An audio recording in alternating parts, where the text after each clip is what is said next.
কি খবৰ বন্ধুসকল ভালে আছেনে এয়া ভিডিঅ' আজি আমি ওলাইছোঁ মাজুলীৰ সত্ৰভূমিলৈ এয়া ভাইটি আমি আগবাঢ়িছোঁ আজি মাজুলী সত্ৰভূমি দেখাবৰ কাৰণে আপোনালোকক ভিডিঅ'টিৰ মাজেদি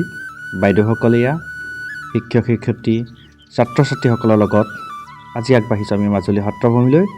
আহকচোন ভিডিঅ'টোৰ মাজলৈ যাওঁ ছাত্ৰ ছাত্ৰীসকল সম্পূৰ্ণ ব্যস্ত হৈ আছে ফটো তোলাত তেওঁলোকৰ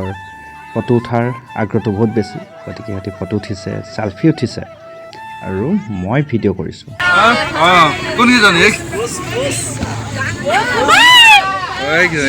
Hi sir. Hello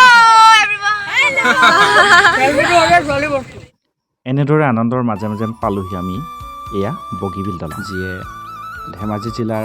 ডিব্ৰুগড় জিলাক সংযোগ কৰিছে গতিকে আমি যাত্ৰা আৰম্ভ কৰিছোঁ আৰু তেওঁলোকৰ গীত মাত চাওকচোন শুনকচোন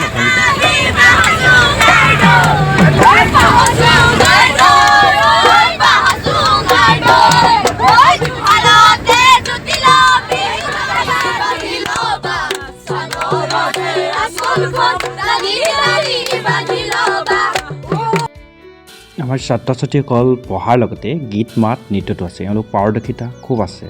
ভাল হওক এওঁলোকৰ আমি পালোহি এয়া মাজুলী আৰু মাজুলী সত্ৰভূমিত আমি গাড়ী ৰখাইছোঁ গাড়ী ৰখা পৰিৱেশটো চাওক খুব সুন্দৰ অতি চাফ চিকুণ ইমান সুন্দৰকৈ মাজুলীখন ৰাখিছে সঁচাকৈ মাজুলী জিলা হোৱাৰ দিনাখনে ভাবিছিলোঁ মাজুলীলৈ এপাক যাম আমি গড়মূৰ সত্ৰ পাইছোঁহি এইখন গেটখন এই তোৰণখনেই আমাক মাজুলী গড়মূৰ সত্ৰই স্বাগতম জনায় চাৰিওফালে সেউজীয়া খুব সুন্দৰ এটা পৰিৱেশ য'ত মন আমাৰ এটা আধ্যাত্মিক পৰিৱেশলৈ গুচি যায় আমি প্ৰত্যেকে আমাৰ মনৰ মাজত থকা ভেদাভেদবোৰ আঁতৰ কৰি আমি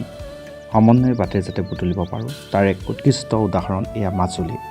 মাজুলী সত্ৰভূমিত আমাৰ ছাত্ৰ ছাত্ৰীসকল ইহঁতৰ লগত কথা পাতিছোঁ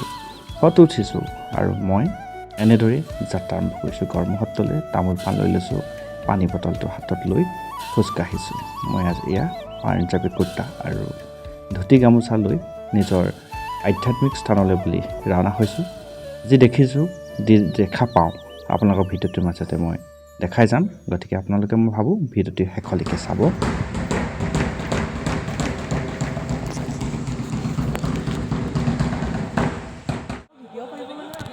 লৈ যাওঁ অকণ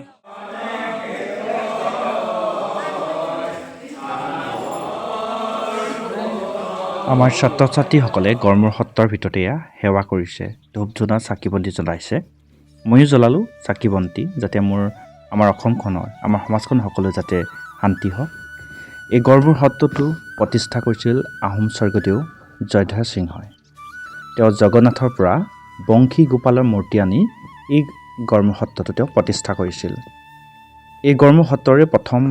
সত্ৰাধিকাৰ আছিল বংশী গোপালৰ ভাতৃপুত্ৰ জয় হৰিদেৱ তেওঁ আছিল এই সত্ৰৰ প্ৰথম সত্ৰাধিকাৰ এই সুন্দৰ পৰিৱেশ এটা আধ্যাত্মিক মন মোহ আমাৰ যে এই লোভ মোহবোৰ আছে এই সত্ৰসমূহে আমাক প্ৰমাণ কৰি দিয়ে যে আমি কেনেদৰে শান্তিৰে বসবাস কৰিব পাৰোঁ সম্প্ৰীতিৰ বাৰ্তা আমি কেনেকৈ কঢ়িয়াই আনিব পাৰোঁ এই মাজুলী সত্ৰসমূহৰ তাৰ এক উৎকৃষ্ট উদাহৰণ এয়া মই পুনৰ ভিডিঅ' কৰি আছোঁ আপোনালোকক দেখুৱাই যাওঁ সত্ৰভূমিত যি দেখা পালোঁ আৰু এই সত্ৰভূমিৰ মজিয়াত মই বহি লৈছোঁ এটা শান্ত পৰিৱেশ ইমান যে আধ্যাত্মিক মনবোৰ ইমান শান্ত হৈ পৰিছে ভাবি পোৱা নাই আৰু ইয়াতে যেন থাকিয়ে যাওঁ সত্ৰভূমিত কিন্তু কি ক'ব সময়টো আমাক নিদিয়ে সময় আমাক লৈ যাব নিজৰ গন্তব্য স্থানলৈ আমি গুচি যাব লাগিব তথাপিও যি সময় পাৰোঁ যিকণ সময় পাইছোঁ আপোনাক যি দেখা পাওঁ দেখুৱাই গৈছোঁ নিজকো শান্ত শীতলভাৱে বহি লৈছোঁ মজিয়াত কিমান এটা শান্ত পৰিৱেশ এই সত্ৰসমূহৰ ৱালসমূহত কাঠৰ হয়তো খুব সুন্দৰ ছবিয়ে অংকন কৰিছিল সেই সময়ৰ চিত্ৰশিল্প চাবলগীয়া ইমান সুন্দৰ চাওকচোন সত্ৰসমূহৰ পৰিৱেশ ইমান শান্তি সম্প্ৰীতিয়ে নাজৰি বাৰ্তা কঢ়িয়াই ফুৰিব পাৰোঁ আমাৰ অসমখনত ইমান সম্পদ ইমান ঐশ্বৰ্য আছে ভাবিলে কিবা লাগি যায় মন মগজু সঁচাকৈ আমাক যেন একদম পুলকিত কৰি ৰাখিছিল মোহিত কৰি ৰাখিছিল এই সত্ৰসমূহে ইয়াতে এজন বিদেশী পৰ্যটক পাইছিলোঁ তেওঁ কৈছিলোঁ কিছুমান কথা ক'বৰ কাৰণে তেওঁ যিহেতু ইমান নক'লে আৰু তেনেকৈ তেওঁৰ লগত ভিডিঅ' দিলোঁ আৰু এয়া শিক্ষক আমাৰ বিদ্যালয় Hello guys. কৈ দে কিবা এটা তুমি ছাৰৰ চেনেলটো ছাবস্ক্ৰাইব কৰিব চবেই কৰি দিব বোলে অ'কে তই কৰিলে পিছে কৈছোঁ এই এপিছ'ডত কৈছোঁ তই মোৰ ছাৰৰ চেনেলটো চাব সকলোৱে ছাবস্ক্ৰাইব কৰি দিব মই কৈ দিছোঁ অঁ ঠিক আছে